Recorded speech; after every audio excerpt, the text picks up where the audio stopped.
చెప్పు. ఓహో, నేను కొద్దిగా ఆలోచించుకోవాలి, ఆ తర్వాత చెప్తాను. ఓకే.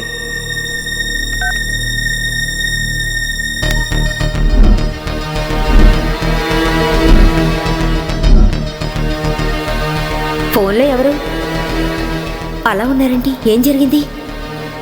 చిన్నదైతే ఒళ్ళో కూర్చోబెట్టుకుంటాం, కానీ కొండంతది. ఈరోజు మీకేమైంది? వేదాంతాలు వల్లిస్తున్నారు. సీఎం కుర్చీ పోలేదు కదా? ఏమీ పోలేదు. నీ ఒక్కగానొక్క సుపుత్రుడు ఉన్నాడుగా, వాడి లీలా విలాసాల గురించి ఇంటెలిజెన్స్ డిపార్ట్మెంట్ వారు చెప్పిన విషయాలను ఎంక్వైరీ చేయమని నేను లక్ష్మీనారాయణతో చెప్పాను. అతను ఫోన్ చేసి చెప్పాడు, రిపోర్ట్ ఏమీ బాగలేదు అని. చూసావా నీ కొడుకు చేసే ఘనకార్యాలు? అయ్యో భగవంతుడా, ఎలాంటి మాటలు వినాల్సి వచ్చింది? వాడు చేసే వెధవ పనుల వివరాలన్నీ నువ్వు బాధపడతావని ఇంతవరకు నీతో చెప్పలేదు. ఏం తప్పు చేశాడని నా కొడుకు?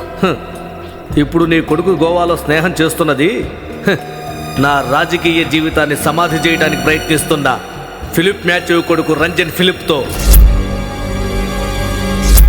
ఢిల్లీలో ఆంధ్రా భవన్ నా ఛాంబర్లో క్రమం తప్పకుండా వాళ్ళిద్దరూ ప్రతిరోజు కలుసుకుంటున్నారు. దీనివల్ల ఏదైనా సమస్య రావచ్చు, నా రాజకీయ జీవితమే దెబ్బతినొచ్చు. సార్, 20 కిలోమీటర్ మైల్ రాయి దగ్గర రషీద్ లక్ష్మీనారాయణను కొట్టి బస్సు నుండి తోసేసినప్పుడు. అవును, రాజశేఖర్ నాతో చెప్పింది నేను మర్చిపోలేదు. లక్ష్మీనారాయణ చావలేదని నాకు తెలిసినప్పుడు నేను అప్పుడే చెప్పాను, వెళ్ళండి, వెళ్ళి చంపేనండి అన్నాను. వినలేదే. ఆ రోజు నేను చెప్పింది మీరు చేయలేదే. ఇంత జరిగాక లక్ష్మీనారాయణ బతికుండడం మనకి మంచిది కాదు. వాడి అడ్డు తొలగించుకోవాలి. ఏమాత్రం ఆలస్యం చేయకండి, వాడిని వెంటనే లేపేయండి.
కానిస్టేబుల్స్ వెళ్ళండి, పంపించండియా.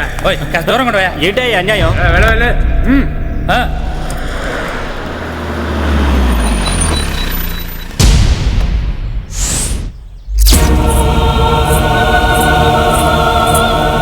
హలో,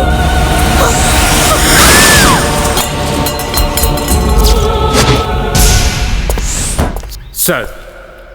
ఏంటి సారు, ఏంటి సారు? ఈ హత్య చేసింది ఖచ్చితంగా ఆంధ్ర డిఐజీ లక్ష్మీనారాయణే. Definite, no doubt. నీకు తెలుసా, వాడు ఒక పెద్ద గుంటనక్క. నిన్న రాత్రి 12 గంటల తర్వాత వాడు రోడ్డు మీద తిరుగుతూ అక్కడే మాటు వేసి కూర్చున్నాడు. సరైన సమయం చూసి ఈ హత్యను వాడే చేశాడు. Definite definite. సార్ క్షమించాలి సార్. ఎందుకు క్షమించాలి? ఎందుకో? ఎటువంటి సాక్ష్యం లేనప్పుడు ఆయన మీద నింద మోపడం చాలా తప్పు సార్. రేపు మీకు ఏదైనా సమస్య రావచ్చు సార్. ఆంధ్ర పోలీస్ డిపార్ట్మెంట్లో ఆయన ఒక బ్రిలియంట్ సార్. తిమ్మిని బమ్మిని చేసే రకం సార్ ఆయన. ఇవన్నీ మీకెందుకు సార్? రేపు మిమ్మల్ని కూనీకూర అనొచ్చు సార్. కూనికోరా? నేనా? నేను కూనికోర్నా? ఆపవయ్యా, తిమ్మిని బమ్మిన అన్నీ నేను చూస్తానయ్యా. ఈ పెద్దాపురం మోహన్ గురించి వాడికి తెలీదు. వితిన్ 24 hours నేను చేసి చూపిస్తాను. పీకేవులే చేతులు లేనోడికి.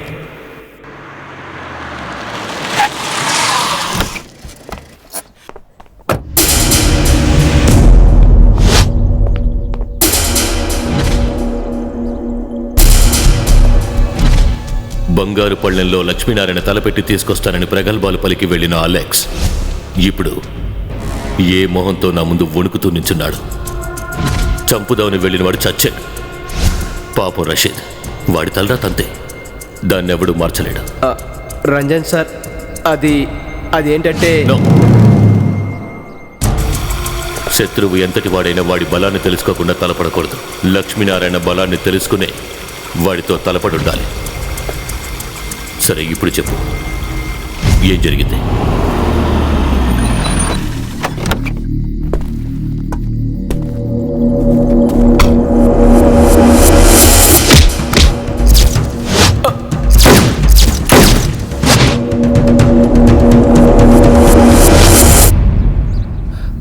ఓకే ఓకే ఓకే ఆ తర్వాత ఏం జరిగింది?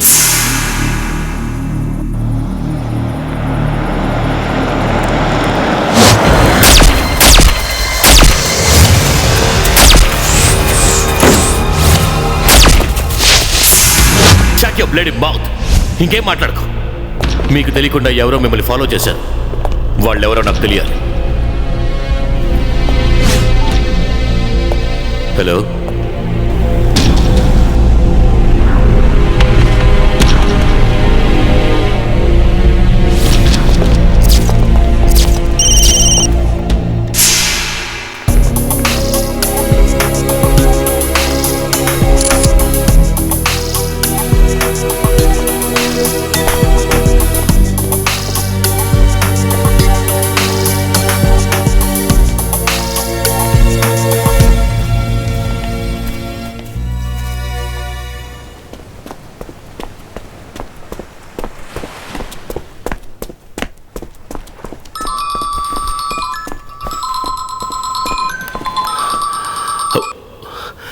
Good morning sir. మార్నింగ్. నేను ఇప్పుడు కన్యాకుమారిలోనే ఉన్నాను. కన్యాకుమారిలోనా? I want to see immediately. ఏమిటి సార్ విశేషం? మనం డైరెక్ట్గా మాట్లాడుకుందాం. Sharp 9:30 at Vattakota, Kanyakumari. Okay? Sharp 9:30 at వట్టకోట.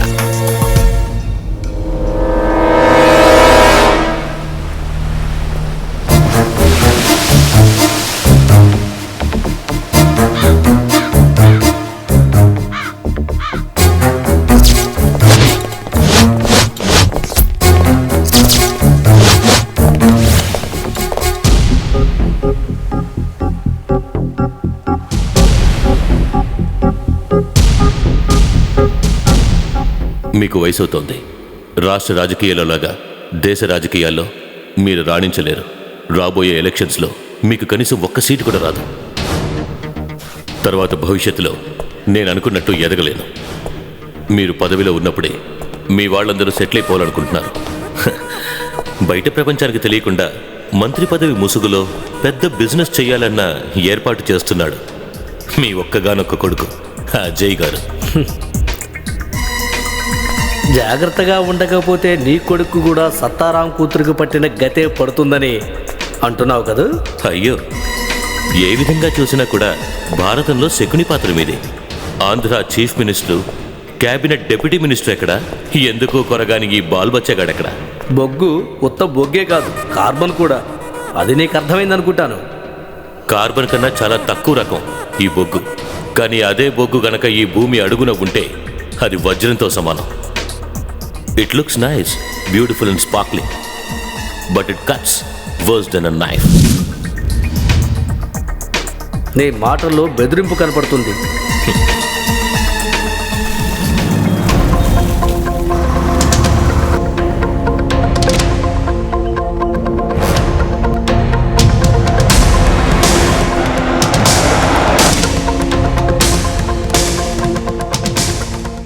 నాకు వ్యతిరేకంగా వారెంట్ ఏమైనా ఉందా? లేదు సార్.